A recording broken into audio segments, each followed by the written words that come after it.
So the bill would require notification if a company was going to relocate jobs overseas.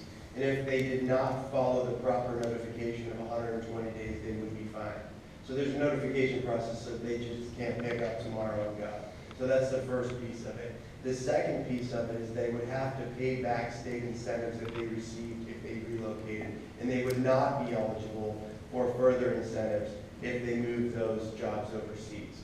Now, there are some provisions in there and some exceptions to bringing back jobs if they bring back jobs. We don't want to say you're out and you're out forever, you're not going to get incentives. We want to make sure that we continue relationships with companies in the state, but we want to also make sure that we are getting the point across that if companies are going to take state dollars and they're going to use incentives in our state, that they're going to protect jobs like Robertson, will then increase the number of people that can work and make a living in our state. So those are the key provisions.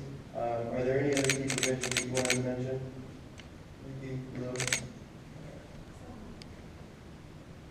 Well, the only thing I wanted to add was the state will be keeping track of this. So they'll compile a list.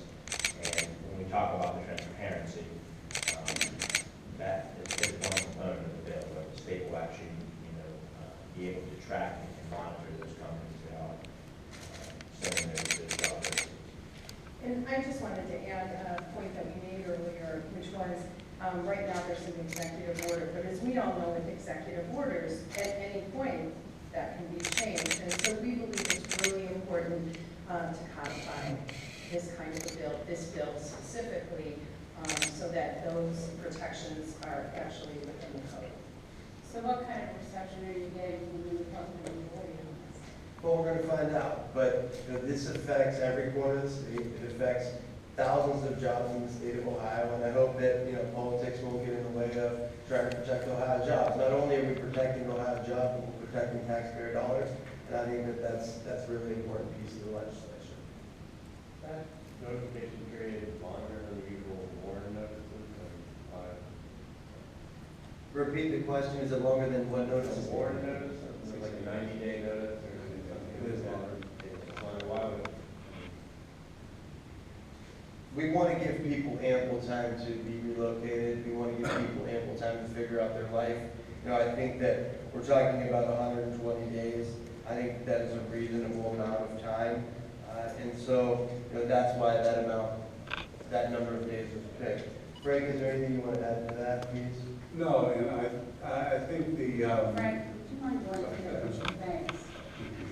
It's important that we also know that the body that's responsible, I believe, for being notified by the counties is the Department of Job and Family Services. Because in these counties where these jobs are going to be taken from, they are the most effective county bureau, because when you see some of these counties and these Department of Job and Family Services, the director for the state will have overall responsibility for collecting this bad actor list. But who better than to be the first notified, because they are probably going to be in a situation where they're going to have to start taking care of some families and retraining and things like that. So that's why. And Joe, I have a breakdown of the bill provisions. I'll give you that.